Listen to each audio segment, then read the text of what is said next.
Halo Bray, kembali lagi di Gaptek.id, dan di video kali ini kita akan ngebahas yang satu ini, yaitu GPU desktop gaming pertama di dunia dengan proses fabrikasi 7 nanometer, yaitu Radeon 7. Harga dari Radeon 7 sendiri di Indonesia ada di angka 11,5 juta rupiah untuk brand Power Color.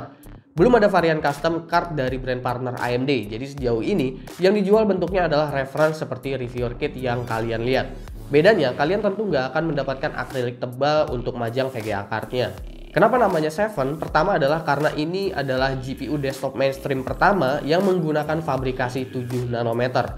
Maka dari itu disebut sebagai 7 yang artinya 7. Lalu kenapa menggunakan angka Romawi? Adalah karena 7 Romawi di sana memiliki arti Vega Mark II, yang berarti ini adalah generasi kedua dari Radeon Vega. Jadi meskipun menggunakan proses fabrikasi 7 nanometer, GPU ini masih termasuk dalam arsitektur Vega, di mana dengan 7 nanometer ini, AMD Radeon ingin memperlihatkan potensi Vega apabila diimplementasikan pada fabrikasi 7 nanometer. Sama seperti Radeon Vega 56 ataupun 64, si Radeon 7 ini juga menggunakan memori HBM2. Dengan fabrikasi 7 nanometer, membuat ukuran die dari Vega ini jauh lebih kecil, sehingga AMD bisa memasukkan memori HBM ke dalam chipset Radeon 7. Itu sebabnya Radeon 7 menggunakan memori 16GB HBM2. Dengan adanya 16GB HBM2 ini memungkinkan Radeon 7 memiliki bandwidth 1TB per second, yang dimana itu sangat-sangat besar. Lalu dengan 7 nanometer juga memungkinkan arsitektur Vega memiliki clock speed yang jauh lebih tinggi daripada Vega 14 nanometer. Kekurangannya adalah AMD perlu mengeluarkan cost yang lebih besar dengan menggunakan 16GB HBM2 ini. Bayangin aja, AMD itu perlu ngeluarin cost hampir setengah harga dari VGA card ini hanya untuk memorinya aja. Tapi kalau AMD nggak melakukan itu, AMD jadi nggak bisa ngasih unjuk ke orang-orang bagaimana potensi dari proses fabrikasi 7 nanometer itu. Karena tujuan mereka memang ingin kasih lihat improvement dari arsitektur Vega apabila proses fabrikasinya diubah ke 7 nanometer. Plus, mereka juga berusaha untuk menyaingi si RTX 2080. Sekilas spesifikasi Radeon 7 ini mirip dengan Radeon Instinct MI50 yang dituning spesifik oleh AMD untuk keperluan gaming karena memiliki double precision yang lebih rendah, nggak ada dukungan GPU virtualization untuk workstation grade, nggak ada ECC, dan masih menggunakan PCIe Gen 3. Sementara untuk MI50 memiliki semua itu dan udah menggunakan PCIe Gen 4. Radeon 7 memiliki TDP dan power draw yang masih cukup jauh dari RTX 2080. Tapi yang AMD janjikan adalah performa yang meningkat pesat dari Vega 64 dengan power yang sama. Mereka emang nggak mengunggulkan bagian ini untuk dibandingkan dengan RTX 2080. Radeon 7 memiliki dua sensor suhu untuk GPU-nya. Terdapat junction temperatur yang dimana ini adalah titik terpanas yang dibaca oleh sensor untuk menentukan thermal throttling. Nggak perlu panik lihat angkanya yang 100 derajat lebih karena suhu package-nya saat load itu setelah dites mencapai angka 80 derajat Celcius. Pengujian benchmark di sini seperti biasa, gue menggunakan Intel Core i5 9600K 4,8 GHz, ROG Z390 Strix, G-Skill Trident Z Royal 2x8GB DDR4 3200, Seagate SSD 500GB, ID Cooling Zoomflow 240, Cooler Master Silent Pro Hybrid 1300W dengan Windows 10 1809, serta driver Radeon Adrenalin 19.2.2. Semua pengujian akan gue bandingkan dengan data dari RTX 2080 Founders Edition terkecuali untuk game Battlefield 5. Dikarenakan untuk Battlefield 5 ini gue belum ngetes di RTX 2080 Founders Edition dan VGA card-nya udah dibalikin. Untuk 3D Mark Firestrike nampaknya graphics core dari Radeon 7 sedikit lebih tinggi dari RTX 2080 Founders Edition. Menggambarkan untuk skenario Full HD sepertinya kedua GPU ini sangat head to head. Untuk 3D Mark Time Spy, RTX 2080 masih unggul dari Radeon 7. Skenario ini menggambarkan game 3D di DirectX 12 dengan resolusi 1440p.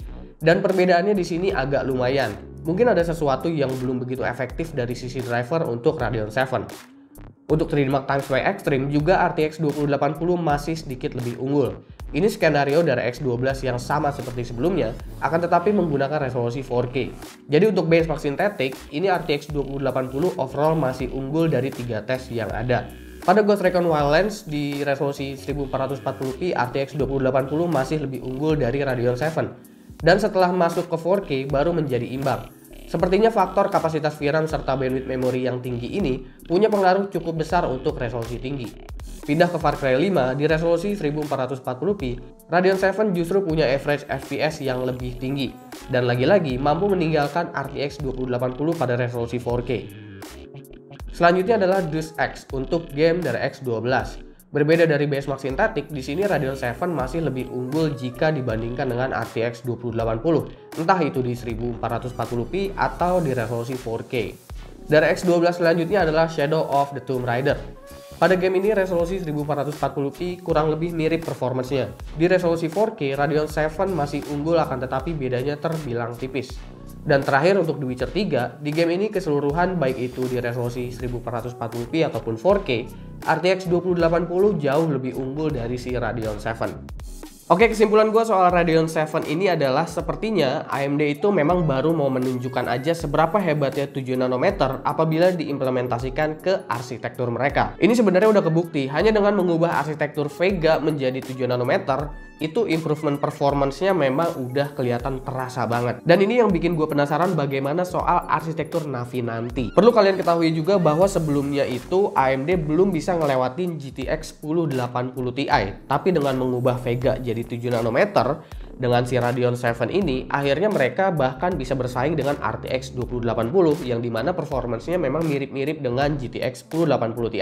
Ya meski sebagian orang mungkin akan ngerasa ada kekurangannya karena si Radeon 7 ini nggak punya yang namanya DLSS ataupun real-time ray tracing. Tapi kedua fitur itu kan masih eksperimental banget dan semua orang juga belum menggunakannya. Bahkan game juga masih sedikit banget yang ada fitur ray tracing dan juga DLSS. Jadi menurut gua Radeon 7 ini adalah suatu permulaan yang baik dari AMD Radeon dengan hadirnya 7 nanometer pada sebuah desktop gaming GPU. Oke, segitu aja pendapat gua soal Radeon 7 ini. Kalau menurut kalian gimana? Silahkan kalian komen di bawah. Apakah kalian tertarik dengan Radeon 7 yang memiliki harga di 11,5 juta rupiah? Jangan lupa like, share, dan subscribe jika video ini menarik buat kalian. Follow sosial media gue kalau lu kepo sama apa yang ada di balik layar Gaptek. Gue Suki dan seperti biasa sampai jumpa di lain kesempatan.